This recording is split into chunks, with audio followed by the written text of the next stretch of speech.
Yeah, good afternoon, everyone. Thank you for coming here today.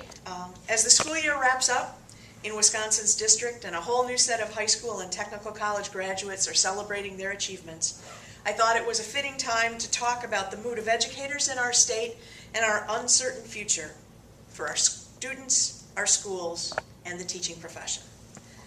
But first, I want to congratulate the parents, the students, and the educators who have partnered to help the graduating class of 2011 in reaching this milestone. Wisconsin has the highest graduation rate in the nation, and our students consistently score at the top on college entrance exams and advanced placement tests. We rank at the top also in terms of the number of teachers who are highly qualified under federal standards. Our state's tradition of making public education a priority has always been a source of pride for Wisconsin's citizens, and that includes our educators, as well as being a driver for the state's economy. I have made it my mission over the last few months to listen to Wisconsin teachers and support staff, to really listen about how they're feeling in the wake of the movement that began during the attempt to take away their voice in the classroom.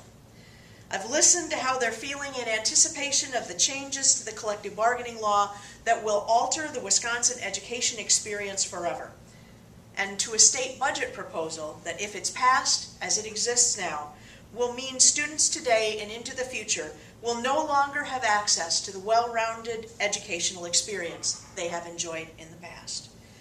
Fewer classes in music, art, advanced placement subjects, foreign language and vocational training, increased class sizes in core area subjects. These are just some of the changes, the extreme choices being made by this legislature and this governor will bring.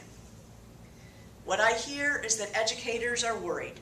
They're worried about workplace conditions. They're concerned that they won't be able to provide what their students need, what they need for learning, and as educators, they simply won't have the resources they need to be successful.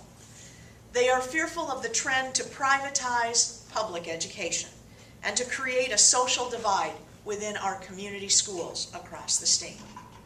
I won't mince any words. The mood of educators in Wisconsin has been troubled, and it is increasingly so.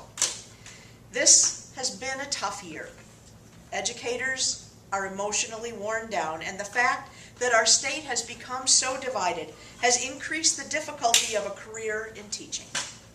This has affected their families, friendships, and what many educators have said is that it is even more unfortunate is that this behavior, this polarizing of the state, isn't what they teach children in their classrooms.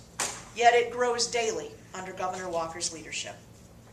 Wisconsin's teachers and school staff agreed in February to the financial concessions the governor said were necessary and agreed to do our part during this difficult economy.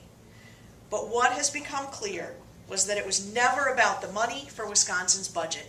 It was about taking away the voice of educators and moving a national political strategy. What I hear in my conversations over and over are sentiments like these. I've lost friends over this. How can politicians divide our state this way? At school, the number one thing is the quality of the teacher in front of the kids. That's what's at stake. Wisconsin's education system is being turned upside down. And when I went into this profession, I knew I wouldn't get rich doing it. But it used to be that educators at least were respected. Now we're being vilified. As a teacher myself for over 30 years, it breaks my heart to know experienced educators are exiting our profession in record numbers. It's disturbing that when asked, up to half of our teachers, new as well as veteran teachers, indicate they have seriously considered leaving the profession this winter. It's hard to hear that many young college students are also no longer considering a career in education. But that said, I also hear that for our members, teaching is not just a job. It's a way of life. It's a passion. Despite the uncertainty and the rancor displayed by politicians and national smear campaigns, our Wisconsin educators remain committed and dedicated. Tens of thousands of teachers are gearing up to teach summer school classes as well as to begin their own summer classes advancing their skills, and regaining their licensure. And many are going to work in part-time jobs just to make ends meet. Are they weary? Yes, they are. In the face of legislative attacks on educators, do they give up on the value of public schools? Absolutely not, because for them, it is about learning. It's about students. It's about their schools. It's about their profession. In talking with my members, they want you, the press, to understand they are still filled with the same passion that they displayed in February and in March. Passion on behalf of the students they have dedicated their lives to teaching. Will they be silent should legislation advance that removes that critical voice from the conversation about classrooms in their schools? They will not. It is fully possible they will be raising their voices again over the extreme budget that's being considered and against legislation that will set the profession and our schools in Wisconsin backward. The teacher who hugs her students with tears in her eyes as the school year ends is not greedy, she's committed. Educators are dedicated, and most of all, they care about their students. Our high school teachers watch with pride as their graduates cross the stage. Each student has a story, and these educators are a part of it. This is what they work for. This is what they care about.